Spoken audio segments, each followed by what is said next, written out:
The man, the myth, the legend, Lance Stroll is not what everybody thinks he is. His actions on the track and his interviews don't deserve any spotlight, but I'm about to do exactly that and highlight his bad behavior.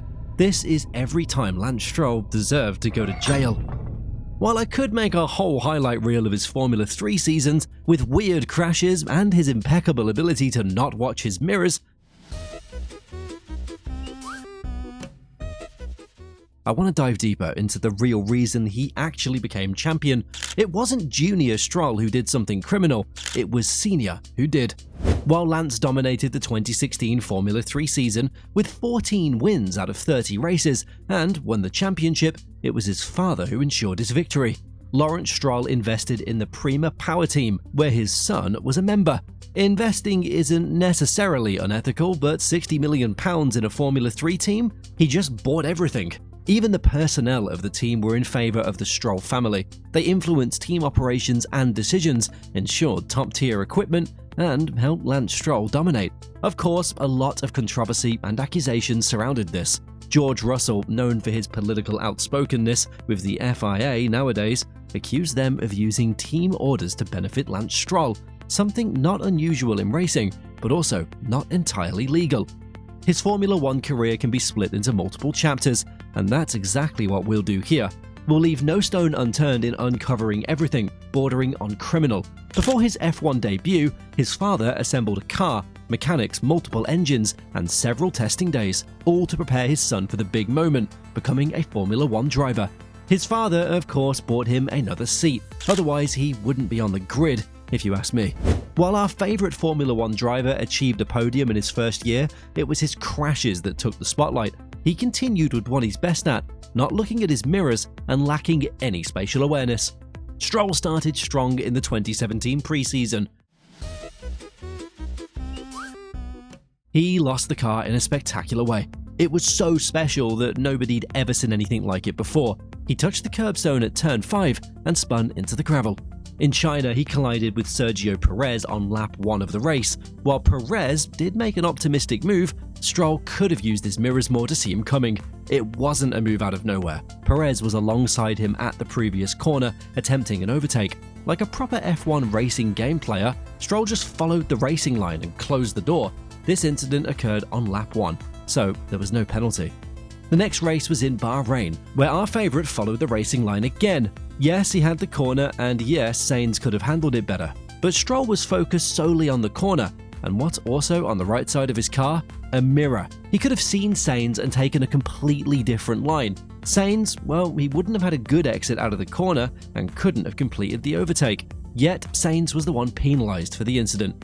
Now, you're probably thinking, those earlier accidents, well, they're not 100% Lance Stroll's fault. While I do tend to agree, I just want you to watch this, because this is 100% his fault.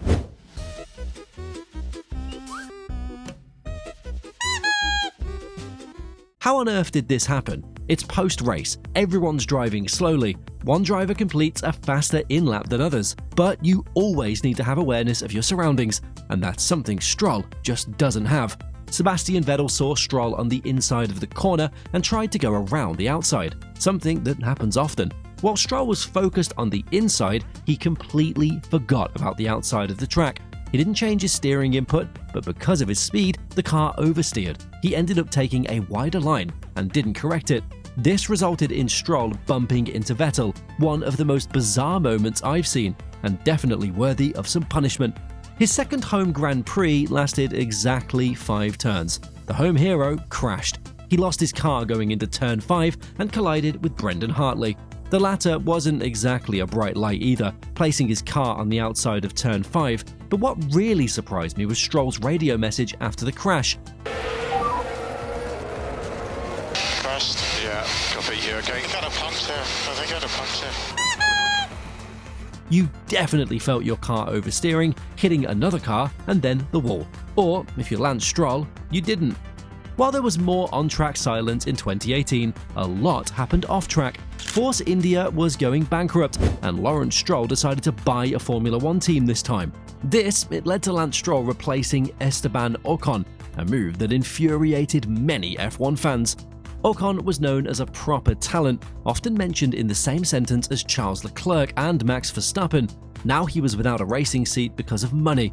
Making another driver unemployed while having fewer skills, that deserves a punishment, don't you think?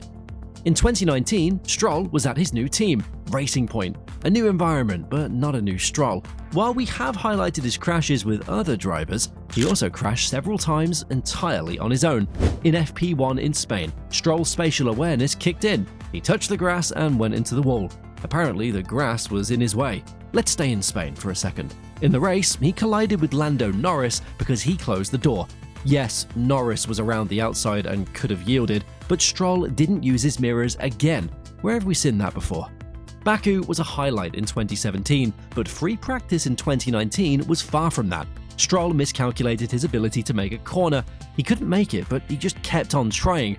When he finally decided to abort, he was greeted by the walls of Baku. No penalty, but he could definitely use some driving lessons. At the Italian Grand Prix of 2019 at Monza, our friend did something special again. After Sebastian Vettel spun at Ascari and came back onto the track, he collided with Lance Stroll, resulting in the following radio message.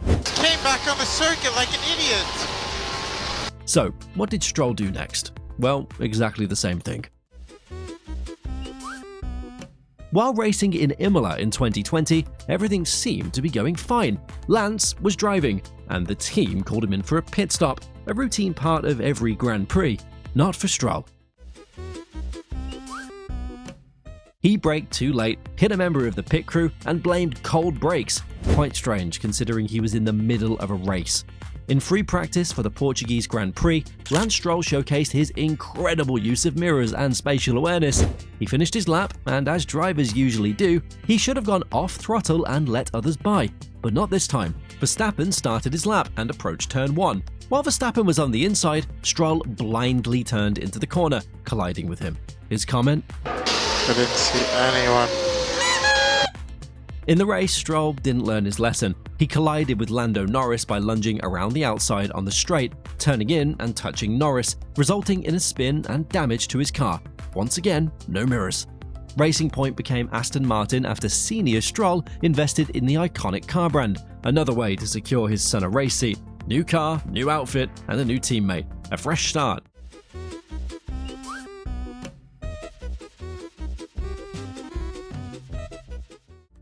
But so much for a fresh start. Our favourite driver, he imitated Bottas in front of him, totally ignoring the other cars around him, and slid straight into Charles Leclerc's car. If I were Lance Stroll, I'd consider trying bowling instead of racing. Luckily, the stewards tried to teach him a lesson with a 5-place grid penalty for the next race. One of my favourite Lance Stroll moments, it has to be Russia 2021. He squeezed his teammate almost into the wall. Stroll wasn't even on the racing line. Vettel went for the racing line around the outside, and, can you guess, Stroll didn't see him coming, because he doesn't use his mirrors. Afterwards, it started to rain, making conditions more difficult. Stroll decided to take Gasly for a spin by hitting the Frenchman's rear. He escaped without a penalty, but then this happened. Can you stay out on this condition? Can you stay out? Yes! Followed shortly by... I think the rain gods helped him out a bit there. Nothing changed in 2022, Stroll remained Stroll and continued doing Stroll things. In Australia, the two GOATs of F1 met, Nicholas Latifi and Lance Stroll. Latifi tried to pass Stroll on his out lap, but somehow Stroll's car drifted to the inside, into the Williams. His comment afterwards? The timing was just really bad, I guess, and yeah, that's what caused the collision. Didn't this crash look familiar to you? It reminded me personally of Malaysia 2017. In Monaco 2022, Lance Stroll showed his fondness for barriers. During free practice, he touched them multiple times. On race day, the rain made things interesting. Rain in the streets of Monaco, it's always fun. But for Stroll, the barriers were even more entertaining. He hit them multiple times, as if he just couldn't get enough. At COTA 2022, we witnessed a classic Stroll crash. Fernando Alonso attempted an overtake, but Stroll made a very late defensive move. Alonso went airborne, narrowly avoiding the gap between the barriers. Stroll's reaction? I crashed. Once again, his spatial awareness was top-notch. In 2023, Fernando Alonso became Stroll's teammate after Sebastian Vettel finally had enough of him. During the winter break, Stroll decided to crash on his bike, almost missing the first race of the season. Honestly, he shouldn't have raced in Bahrain. His mechanics had to lift him out of the car, and it would have been safer for everyone if he'd just stayed out. But of course, he didn't. At the start of the Bahrain race, he nearly took out his new teammate. If you ask me, there might have been some money involved in allowing him to race. In Spa qualifying, he binned his car in spectacular fashion. Then, in Singapore, he crashed so hard during qualifying that he had the entire race day off. Don't get me wrong, I'm glad he was safe, but sometimes you wonder if he even cares. A day off might have seemed like the better option, considering how demotivated he often looks. At Mexico, he decided to play peekaboo with Bottas in a spot where almost nobody overtakes. Bottas, being the better driver, uses mirrors and left space, but Stroll, being Stroll, ran Bottas wide, causing a collision and spinning out. Qatar 2023 was the real highlight of the season though. By now, Stroll's relationships with the media, the fans, and maybe even the entire paddock were strained. But he added to his legacy that weekend. During qualifying, he was once again beaten by his teammate. Frustrated, he threw his steering wheel out the car, shoved his physio, and gave this interview. Emotions right now. Yeah, Okay. What is not clicking for you behind the wheel at the moment? I don't know. And how does this change your mindset for the weekend? Is it now a test session? Are you going to go for it in the sprint? Keep driving. The FIA issued a written warning after he apologized, but honestly, if I behaved like that at my job, I'd be unemployed and making videos for you instead. It's risky to include a 2024 section with a few races still left, but let's give it a go. Starting with Saudi Arabia.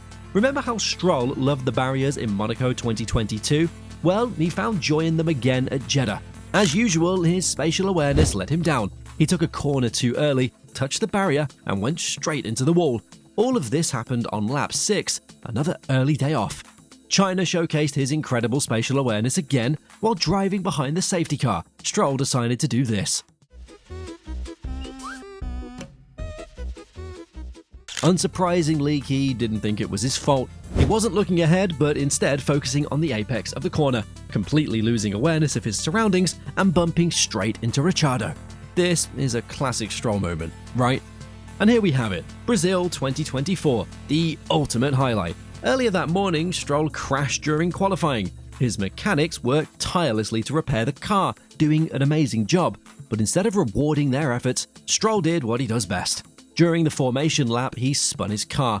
Instead of reversing back onto the track, he decided to take the scenic route right through the soaking wet gravel.